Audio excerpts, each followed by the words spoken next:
This diagram is known as a heating curve. It plots the temperature of a sample of matter over a period of time. During this period of time, heat is being constantly added at a steady rate to the particular sample. So as time goes on and the heat is being added to the substance, the temperature, starting at point A, the temperature of the substance increases steadily until it gets to point B. And on this worksheet, we're going to answer a few questions about the different features of the heating curve. So the first question is asking us what state of matter exists between point A and point B on the heating curve between these points right here. And we're starting at the sample of matter at the lowest possible temperature on this particular heating curve. This state of matter is a solid, so a substance going from point A to point B. The first slope or the first increase that we see on the heating curve, this corresponds to the substance at the solid state. So you could imagine like an ice cube at a very low temperature, and as you add heat to the ice cube, the temperature of the ice is going to gradually increase. Between points C and D, so this is the next state of matter that exists at slightly higher temperature, this would be the liquid. So this is our ice cube after it has melted and it is existing as liquid water. And then the question is asking us, what about points E and F? So this is high temperature situation for our sample. This is where the sample exists as a gas. So now it's asking what's going on between points B and C on our heating curve. So this is the point where the substance is transitioning from the solid to the liquid. At that point, during that phase change, the heating curve plateaus, so it's flattened out right here.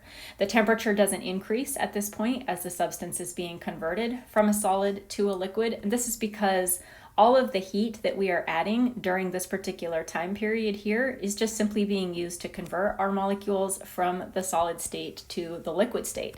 So the temperature can't increase at this time period because the molecules are using the heat for something specifically. So between points B and C right here, this is where we are melting. This is the phase change that we call melting. And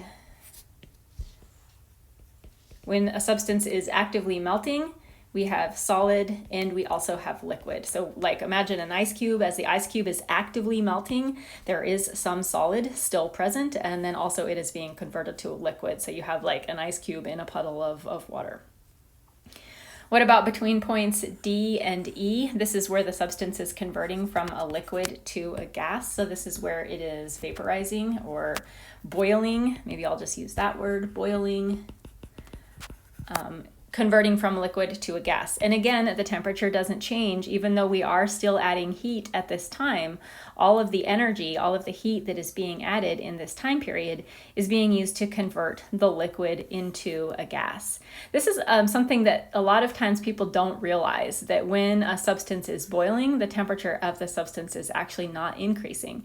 And that's a pretty easy thing for you to verify yourself. You could just put a pot of water on your stove and turn it on to boil and measure the temperature of the water as it is boiling. You could use a meat thermometer for that, and just take a look at how during that boiling process the temperature of the water stays constant. It doesn't change. So between points D and E we are boiling, and this is where we have liquid and also gas both existing at the same time. On the temperature axis, we're going to mark the melting point and the boiling point of the substance. So the melting point is this temperature right here, the temperature that corresponds to that first plateau. We abbreviate that MP, and the boiling point on the temperature axis is right here, which we abbreviate BP. And then it says temperature does not change between points B and C and between points D and E. Even I've answered this question, where does the energy go? The energy is used for the phase change. All the energy that we are adding is being used to either melt the substance or boil the substance.